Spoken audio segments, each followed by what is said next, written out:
Se stai lavorando alla verticale alla parete con l'obiettivo di raggiungere la verticale libera, devi assolutamente lavorare su un dettaglio molto importante e lo scopriamo subito dopo l'intro.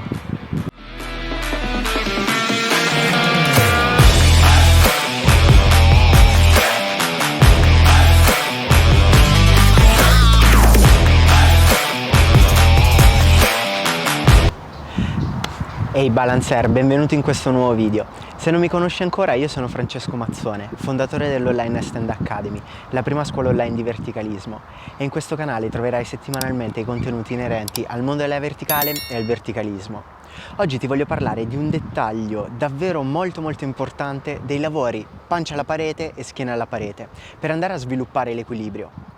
Correggimi se sbaglio, esegui già degli esercizi di pancia alla parete dove vai a ricercare l'equilibrio in questo modo, dove dalla parete ti vai a lanciare e cercare di frenare per beccare l'equilibrio. E molto spesso ti capita cadere dalla parte della pancia oppure spingere troppo e andare dalla parte della schiena.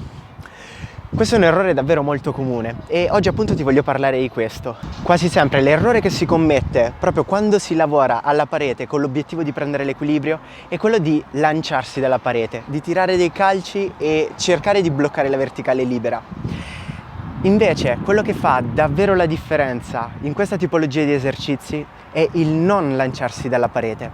Quindi dovrai cercare di non andare a spingere sulla parete per ricercare l'equilibrio, ma dovrai cercare pianissimo di accompagnare il tuo peso sulle dita molto lentamente, in modo tale che il peso si appoggia tutto sulle dita e il peso del piede sulla parete si alleggerisce sempre di più fino a che si stacca da solo.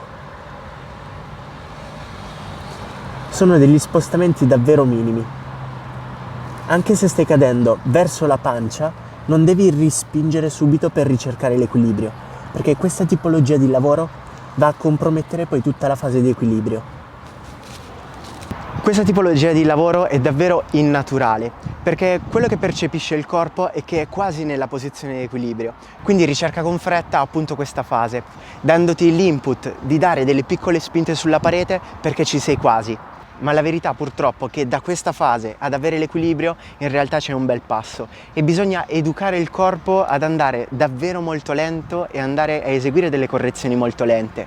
Quindi partendo da questo esercizio davvero base dovrai cercare appunto di accompagnare pianissimo il tuo corpo, dovrai percepire il lavoro sulla mano, il peso che dal carpo si sposta piano piano sempre di più al centro della mano e poi le dita. Una volta che il peso sarà arrivato sulle dita, riuscirai a gestire l'overbalance, quindi quando il peso viene scaricato tanto dalla parte della schiena, fino a riportare il peso centrale sul palmo. Ma una volta staccato dalla parete non dovrai più ritornare verso la parete.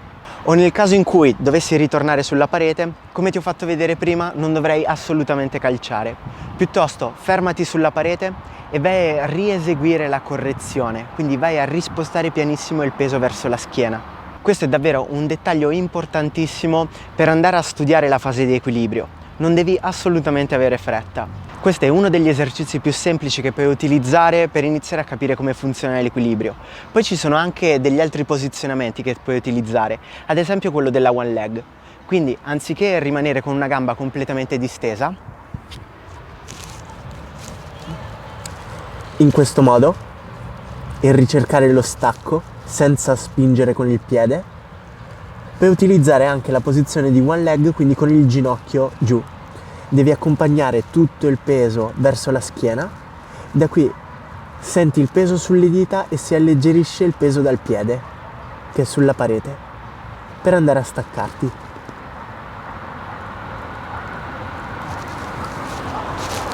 Una volta che hai preso confidenza con queste due tipologie di posizionamenti, quello della sforbiciata e quello di one leg, quindi con il ginocchio giù, puoi anche andare a approcciare questa tipologia di sbilanciamento con entrambi i piedi poggiati sulla parete, quindi diciamo uno stacco in full ma di pancia.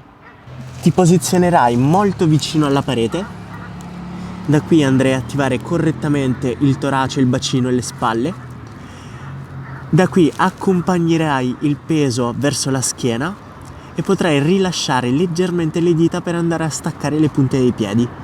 I piedi li potrai tenere ancora a martello, in modo tale che quando premi tocchi subito con le punte, anziché andare di pancia. Da qui dovrai cercare sempre di dare il giusto peso verso la schiena, evitando di andare in avanti con le spalle, ma rimanendo sempre in spinta e coprendo le orecchie, aumentando al massimo la retroversione del bacino e portando tutto il peso sulle dita, cercando di rilasciare leggermente le dita per staccarti e ripremere per ritornare sulla parete. Una volta che prendi confidenza con questa pressione e il rilascio delle dita, dovrai cercare di rimanere staccato dalla parete e mantenere il peso maggiormente verso la schiena, in modo tale che lo puoi controllare completamente con l'utilizzo delle dita. Una volta automatizzati questa tipologia di lavori di pancia alla parete e anche schiena alla parete, ti semplificherà tantissimo l'acquisizione della verticale libera, perché il tuo corpo inizierà a essere pronto in modo corretto alla fase di equilibrio, perché avrà già capito come comportarsi, come spostare il peso nel caso in cui dovesse andare troppo avanti o andare troppo verso la pancia.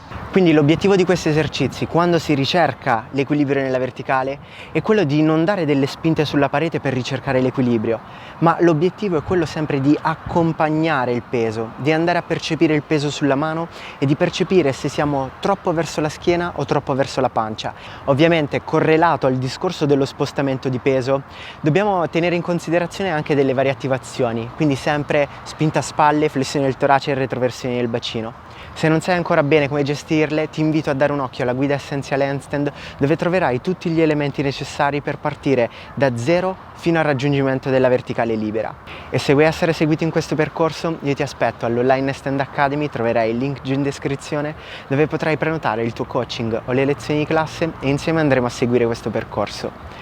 Non dimenticarti di iscriverti sul canale, attiva la campanellina delle notifiche per rimanere sempre aggiornato su tutti i nuovi contenuti che usciranno settimanalmente e noi ci vediamo a lezione e al prossimo video.